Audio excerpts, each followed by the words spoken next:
वहीं छत्तीसगढ़ सरकार मोदी की गारंटी के तहत पूरे किए गए वादे को लोकसभा चुनाव में उपलब्धि के तौर पर जनता के बीच लेकर जाएगी।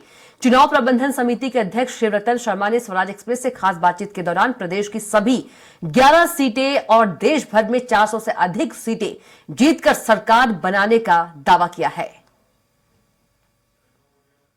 लोकसभा की चुनावों की तारीखों का ऐलान हो गया है और छत्तीसगढ़ में 3 चरण में लोकसभा के चुनाव होने हैं।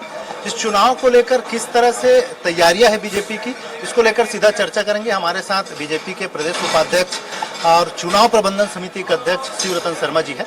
ये जिस तरह से भी चुनावों की घोषणा हो चुकी है, तारीखों का ऐलान काफी लंबे इंतजार के बाद, अब क्या लग रहा है कि किस तरह की बीजेपी की तैयारी और जीत को लेकर कितना आश्वस्त? देखिए, भारतीय जनता पार्टी छत्तीसगढ़ की 11 सीट जीतकर रिकॉर्ड कायम करने की तैयारी से चल रही है।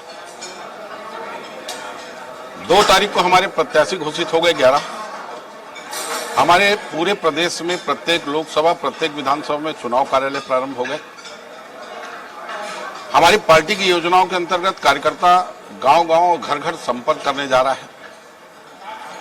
विधानसभा चुनाव के दौरान हमने अपना जो घोषणा पत्र जारी किया था, उसका नाम हमने दिया था मोदी की गारंटी।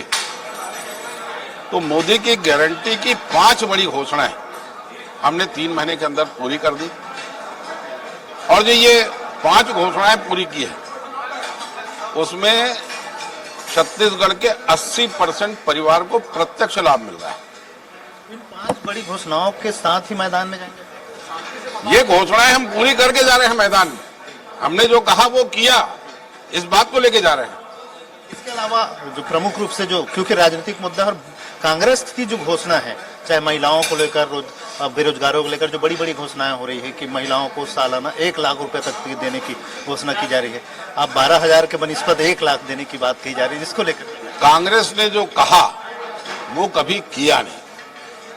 1971 से लेकर के 2019 तक के उनके घोषणा पत्र को उठा के देख लो, एक भी बात उनने पूरी नहीं की। 1971 के घोषणा पत्र में था गरीबी हटाएंगे, हट गई क्या गरीबी?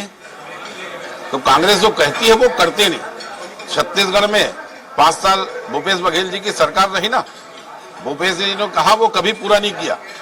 2500 के नाम पे छत्तीसगढ़ के किसानों को भी छलने का काम भूपेश बघेल जी ने किया। मोदी जी की गारंटी को लेकर भी कांग्रेस भी सवाल उठा रही है कि मोदी जी ने जो 2014 में जितनी गारंटियां दी थी, चाहे काला धन वापसी का हो, 15 लाख का मामला हो, 2 करोड़ लोगों को रोजगार देने का मामला हो, तमाम गारंटियां फेल हुई, इस तरह का कहना है। ऐसा है, मोदी जी की गारंटी को पूरे देश की जनता स्वीकार कर रही है और उसका सबसे बड़ा प्रमाण यह है कि 2014 में हम 282 जीते और 2019 में हम 303 जीते। पहला चुनाव जब होता है तो नेगेटिविटी और पॉजिटिव दोनों का असर रहता है, पर दूसरा चुनाव तो जब लड़ता है आदमी तो 5 साल के उसे काम पे ही चुनाव होता है। पूरे सकारात्मक वोट हमको मिला। इस बार कितने का नारा का? 400 के पार और छत्तीसगढ़ की 11 की 11। बिल्कुल। तो ये थे शिवरतन शर्मा जी। ये जीत को लेकर काफी आश्वस्त है। बीजेपी का कहना है कि पिछले 10 साल के जो कार्यकाल है मोदी जी के और मोदी जी की गारंटी को लेकर लोग भरोसा कर रहे हैं, तो कहीं ना कहीं इस बार छत्तीसगढ़ की सभी 11 में से 11 सीट और पूरी देश की बात करें तो 400 से अधिक सीटों पर जीत दर्ज करेंगे। अब देखना होगा इनकी जो दावे हैं वो जनता की नजरों पर कितना खरा उतरता है। कैमरा पर्सन भूपेंद्र के साथ स्वराज एक्सप्रेस के लिए रायपुर से दिलीप साहू।